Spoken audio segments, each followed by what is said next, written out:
Halo, kembali lagi nih.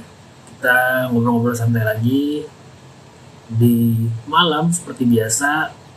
Kita akan bahas sedikit tentang kompromi. Jadi kita akan membahas temanya tentang kompromi. Ini mungkin untuk pasangan muda-mudi ya, yang pastinya sudah menikah. Oke, karena kalau belum menikah, menikah dulu. Ya, jadi yang pengen saya bahas ini adalah tentang kompromi. Karena memang kalau misalkan kita sudah menikah, alangkah baiknya adalah kita harus berkompromi. Berkompromi dengan siapa? Yang pertama adalah berkompromi dengan diri sendiri dulu. Nah, ketika kita sudah berkompromi dengan diri sendiri, barulah kita berkompromi dengan pasangan, ya kan? Nah, kalau misalkan berkompromi, apa sih berkompromi? Sebenarnya berkompromi itu lebih ke, kalau menurut saya pribadi, berkompromi itu lebih ke diskusi. Terus juga misalkan kita ada satu case masalah apa, kita harus membahas apa. Nah, keputusannya itu kita diskusi dengan diri sendiri dulu. Baru setelah itu kita diskusi dengan istri. Nah, dari situ kita bisa melihat perspektif dari sudut pandang istri itu seperti apa. Misalnya, sebagai contoh, anak ingin sekolah di mana. Nah, kalau saya pribadi, saya lebih ke bagaimana istri sebetulnya untuk anak sekolah di mana. Tapi saya menekankan bahwa untuk pendidikan anak itu memang nomor satu. Cuman kan kita harus melihat juga dari sisi keuangan juga, terus juga jam belajar seperti apa, lalu juga dari sisi yang pasti dari sisi biaya, karena kan kalau saya pribadi adalah kan suami ya, jadi saya menentukan perhitungannya tuh. Nah, istri pun juga sama, ketika istri mencari sekolah untuk anak, istri juga melihat kualitas sekolah seperti apa, pendidikannya seperti apa. Nah, di situ kita ngobrol. Nah, terus juga kita sudah pasti akan melakukan survei. Lalu setelah survei kita juga akan berdiskusi lagi. Dari tempat-tempat yang udah kita survei ini, hasilnya kita akan memilih sekolah di mana. Nah, itu salah satunya berkompromi. Nah, bagaimana caranya berkompromi? Sebetulnya kalau saya pribadi, saya lebih senang berkompromi itu ngobrol di malam hari sama istri. Terkadang ketika anak sudah tidur, ya bisa dibilang kalau bahasa kerennya deep talk atau sleep talk ya, atau pillow talk lah. Nah, cuman saya ngobrolnya biasanya di ruang tamu sama istri, kadang di ruang makan, karena kan memang rumahnya juga berdekatan ya, jadi nggak jauh gitu antara ruang tamu dan ruang makan, jadi tempatnya di mana aja, tapi lebih ke waktunya adalah malam karena lebih hening dan juga lebih bisa menyerap nih obrolannya sama istri.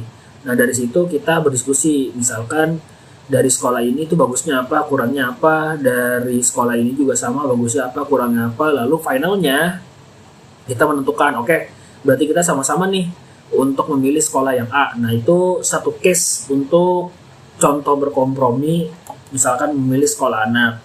Ataupun misalnya kita berkompromi, sebagai contoh ada acara keluarga dan sebagainya, atau kayak yang paling gampangnya kalau saya di rumah itu berkompromi masalah Idul Fitri. Itu juga bukan masalah ya, terkait Idul Fitri. Misalkan tahun ini saya di mana, terus tahun depan oke, berarti gantian. Berarti kan itu sebenarnya kan udah ada diskusi dan juga udah ada agreement kan, bahwa misalkan tahun ini untuk liburannya itu bareng keluarga saya, atau ketika tahun depan itu nanti gantian nih di keluarga istri, dan itu harus didiskusikan terlebih dahulu. Nah, kalau istri sudah oke, ya udah berarti kita juga oke kan. Nah, itu dari hasil kompromi. Ya, kompromi bisa dibilang seperti musyawarah lah kalau menurut saya. Hasilnya kita adalah keputusan yang bersama, dan itu udah menjadi pakem nih. Oh, oke, berarti keputusannya seperti ini loh. Oke, siap, berarti kita jalanin itu. Nah, kenapa kompromi itu penting? Karena kalau saya pribadi sebagai suami, saya lebih bisa mengerem, dan juga saya lebih bisa melihat bagaimana perspektif dari istri dan juga memberikan jawaban dari apa yang suatu problem atau case yang terjadi nih. Nah, kalau misalkan saya keputusannya sendiri, sudah pasti bisa jadi itu salah. Bener aja bisa salah, apalagi salah kan.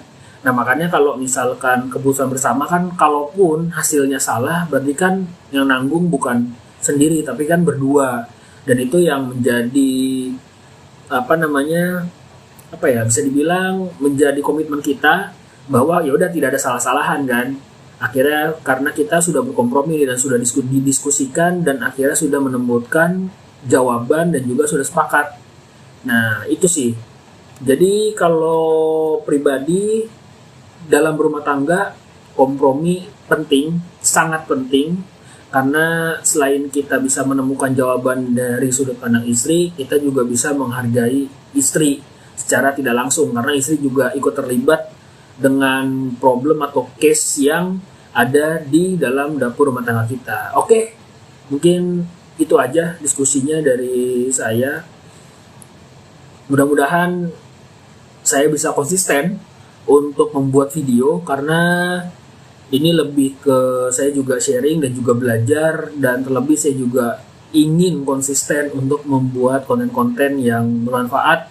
Dan mudah-mudahan ketika nanti teman-teman atau bapak juga melihat video saya, senang dan juga bisa support saya dengan subscribe ataupun dengan like dan juga dengan komen, mungkin bisa memberikan insight atau misalkan mau membahas apapun, monggo, tidak masalah.